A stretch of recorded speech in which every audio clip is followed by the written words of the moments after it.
Morning students. Start करते हैं आज का टॉपिक। और आज का टॉपिक है हमारा एनिमल किंगडम में फाइलम कॉर्डेटा। उससे पहले हमने सारे नॉन कॉर्डेट्स पढ़ लिए हैं, पॉलीफेरा से लेके हेमिकॉर्डेटा तक। तो हम स्टार्ट करते हैं कॉर्डेटा। और इसमें आपको पढ़ने में ज़्यादा प्रॉब्लम नहीं आएगी।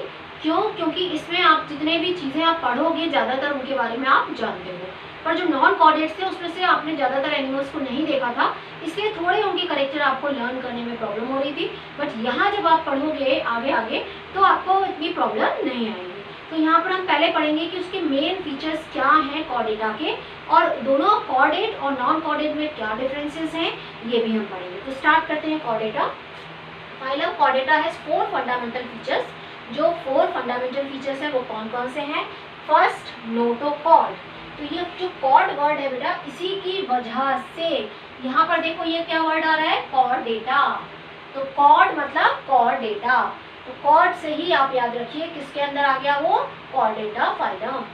सो नोटोकॉर्ड ये elastic solid rod like structure which is present throughout the life और only during early embryonic development. जो ये नोटोकॉर्ड होती है, एक क्या होती है? Elastic solid rod like structure होती है जो या तो थ्रू आउट द लाइफ रहेगी या अर्ली एम्ब्रियोनिक स्टेज में होगी। Located between nerve cord and digestive tube. यहाँ पर देखो मैंने एक छोटा सा डायग्राम बनाया है। तो नर्व कॉर्ड और ये डाइजेस्टिव ट्यूब है, ये डाइजेस्टिव ट्यूब है, नर्व कॉर्ड है, इसके बीच में ये सॉलिड जो है elastic rod like structure present है जिसको बोलते हैं नोटोकॉर्ड। और जो वर्टिब्रेट्स हैं उनके अंदर क्या होगा? ये किसमें कन्वर्ट हो जाएगी? वर्टिब्रल कॉलम में। तो वर्टिब्रेट्स के अंदर नोटोकॉर्ड जो है वो कन्वर्ट हो जाती है वर्टिब्रल कॉलम में, इसलिए बोलते हैं all vertebrates are chordate but all chordates are not vertebrates. तो सब कॉर्डेट जो है वर्टिब्रेट्स नहीं है, बट जो वर्टिब्रेट्स हैं उनके अंदर ये नोटोकॉर्ड किसमें कन्वर्ट हो जाती है? वर्टिब्रल कॉलम में। इसके बारे में भी हम किस में होती है वो भी हम डिस्कस करेंगे बाद में। तो आपको पता होना चाहिए कि जो नोटोकॉर्ड है वो elastic solid rod like structure है। जो नर्व कॉर्ड, नर्व तो आप याद कैसे रखो, क्योंकि बच्चे इसमें कंफ्यूज हो जाते हैं कि नर्व कॉर्ड ऊपर है या नोटोकॉर्ड ऊपर है। तो नर्व आप ध्यान रखिए कि ब्रेन का पार्ट सबसे ऊपर है, यानी नर्वस सिस्टम सबसे ऊपर। तो नर्वस सिस्टम सबसे ऊपर है, उसके बाद कोई चीज़ आएगी तो आप उसी से नर्व को याद कर लीजिए कि नर्व कॉर्ड सबसे ऊपर आएगी, उसके बाद नोटोकॉर्ड आएगी। ठीक है? तो notochord present between the nerve cord and alimentary canal. So nerve cord and digestive tube मतलब alimentary canal. In vertebrates notochord is replaced by cartilaginous और bony vertebral column in adults. Adults के अंदर ये vertebral column में convert हो जाएगी vertebrates के अंदर। तो नोटोकॉर्ड एक solid elastic rod like structure है जिसकी वजह से इसका नाम क्या पड़ा? कॉर्डेटा। पहले साइंटिस्ट को यही रॉड लाइक स्ट्रक्चर दिखी थी हेमिकॉर्डेटा के अंदर, जिसलिए उसको क्या कर दिया था? सब फाइलम। पर बाद में देखा कि वो नोटोकॉर्ड नहीं है तो उसको सेपरेट कर दिया गया। सो नोटोकॉर्ड एक इसका कैरेक्टरिस्टिक फीचर हो गया, और वर्टिब्रेट्स के अंदर ये नोटोकॉर्ड वर्टिब्रल कॉलम में कन्वर्ट हो जाएगी। Second, dorsal hollow nerve cord. ये जो नर्व कॉर्ड है ये सबसे ऊपर प्रेजेंट है, डॉर्सल हॉलो नर्व कॉर्ड, और ये डिफरेंशिएट हो जाती है ब्रेन एंड स्पाइनल कॉर्ड में। तो हमारे अंदर क्या है? देखो ब्रेन और स्पाइनल कॉर्ड। तो कहाँ पर है? ये डॉर्सल साइड, ये साइड डॉर्सल है, ये साइड वेंट्रल है। तो डॉर्सल क्या हो गया? ये स्पाइनल कॉर्ड में कन्वर्ट हो गई और ब्रेन के अंदर। सो अगर हम पहले चलो ये डिस्कस करते हैं, फिर मैं आपको नॉन कॉर्डेट का बताऊंगी। थर्ड आ जाता है pharyngeal, paired pharyngeal gill slits. Paired pharyngeal gill slits take part in, take है ये, take part in circulation of water for respiration. ये देखिए यहाँ पर एलिमेंट्री कैनाल में फेरेंजियल गिल स्लिट्स दिखाई दे रहे हैं। तो इसका काम क्या है? Take part in circulation of water for respiration.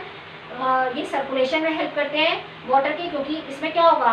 Respiration के लिए। तो in higher chordates they occur in embryonic stage. Higher में जो लोअर जो ग्रुप हैं जो एक्वेटिक हैं उनके अंदर तो यूजफुल है कि जहाँ पर रेस्पिरेशन जो है वो वाटर के थ्रू हो रहा है, तो वहाँ पर वाटर सर्कुलेशन के लिए ठीक है। बट जो हायर में है उनमें क्या होगा? जहाँ पर ये गिल्स के थ्रू रेस्पिरेशन नहीं हो रहा तो वहाँ पर ये एम्ब्रियोनिक स्टेज में देखने को मिलेंगे, खाली बाकी नहीं देखने को मिलेगा, सिर्फ एम्ब्रियोनिक स्टेज में देखने को मिलेगा। पर जहाँ पर गिल से रेस्पिरेशन होता है वहाँ पर ये सर्कुलेशन में हेल्प करते हैं। पोस्ट एनल टेल, यानी एनस के बाद वहाँ पर एक टेल प्रेजेंट होती है जो it is present for balancing के लिए। तो ये देखिए पोस्ट एनल टेल, यानी एनस के बाद यहाँ पर ये टेल रीजन प्रेजेंट है। इसके अलावा इसमें कौन कौन से करेक्टर हैं, वही सारे करेक्टर जो हम पढ़ते चले आ रहे हैं। बाइलेटरली सिमेट्रिकल जो हमारा कहाँ से स्टार्ट हुआ था, प्लेटी से। उससे पहले हमारे सीलन ट्रेटा और टीनोफोरा और इकाइनो के एडल्ट सारे क्या है, रेडियली सिमेट्रिकल, क्योंकि इकाइनो का भी लार्वा क्या है, बाइलेटरली। उसके बाद से प्लेटी से लेके अभी हमने देखा कॉर्डेटा तक, हम यही बात कर रहे थे कि ये करेक्टर कॉर्डेटा तक जाएगा, तो कॉर्डेटा भी बाइलेटरली सिमेट्रिकल है। ट्रिप्लोब्लास्टिक ये भी प्लेटी से स्टार्ट हुआ था। सीलन ट्रेटा टीनोफोरा डिप्लोब्लास्टिक थे, 2 जर्म लेयर थी, एक्टो एंड एंडो, मीजो नहीं थी। पर ट्रिप्लोब्लास्टिक कहाँ से स्टार्ट हुआ, प्लेटी से और कॉर्डेटा तक गया, 3 germ layer, ecto endo meso. Coelomate, true coelomate कहाँ से स्टार्ट हुआ, एनिलिडा से। एनिलिडा से पहले एस्के हेलमिंथिस में सूडो सिलोमेट थे और एस्के हेलमिंथिस से पहले सारे ए सिलोमेट। फिर organ system level of organisation, organ system level of organisation हमारा एस्के हेलमिंथिस से स्टार्ट हुआ था। प्लेटी के अंदर ऑर्गन लेवल ऑफ ऑर्गेनाइजेशन थी, उससे पहले हमारा पॉरीफेरा में सेलुलर और सीलन ट्रेटा और टीनोफोरा में टिश्यू लेवल ऑफ ऑर्गेनाइजेशन था। फिर क्लोज सर्कुलेटरी सिस्टम, ये भी एनिलिडा से स्टार्ट हुआ। क्लोज सर्कुलेटरी सिस्टम था एनिलिडा के अंदर। आर्थ्रोपोडा और मोलस्का और इकाइनो में ओपन था, पर मोलस्का के कुछ पार्ट जो थे जहाँ पर हमने क्लोज सर्कुलेटरी सिस्टम पढ़ा था।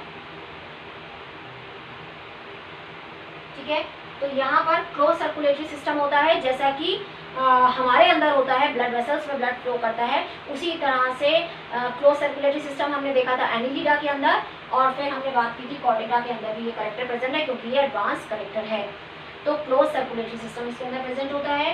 हार्ट वेंट्रल, ये मैंने हार्ट जो होता है वेंट्रल हमारे साइड पर, वेंट्रल साइड पर है, तो हार्ट वेंट्रल है। अगर हम इनको नॉन कॉर्डेट से डिफ्रेंशिएट कराएं तो वहाँ पर जो नर्व कॉर्ड है वो सॉलिड होती है, वेंट्रल होती है, सॉलिड होती है और 2 होती है, डबल होती है। यहाँ सिंगल है, यहाँ पे डॉर्सल है तो वहाँ पर क्या है, वेंट्रल।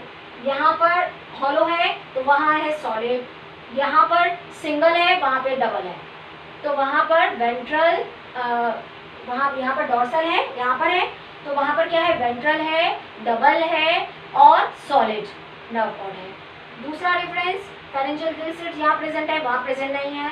नोटोकॉर्ड यहाँ प्रेजेंट है कॉर्डेट्स में, नॉन कॉर्डेट्स में नोटोकॉर्ड प्रेजेंट नहीं है। ठीक है, पोस्ट एनल टेल भी प्रेजेंट नहीं है।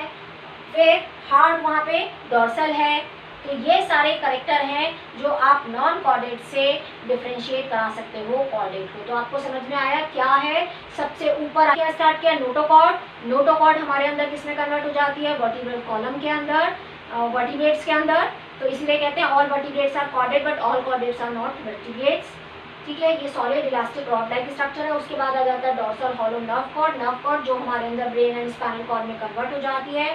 फेरेंजियल गिल स्लिट्स जो वाटर के ट्रांसपोर्टेशन, वाटर सर्कुलेशन में हेल्प करते हैं। पोस्ट एनल टेल जो बैलेंसिंग के लिए है। बाकी सारे करेक्टर वही हैं जो हम पढ़ते आ रहे हैं। और हार्ट क्या है, वेंट्रल।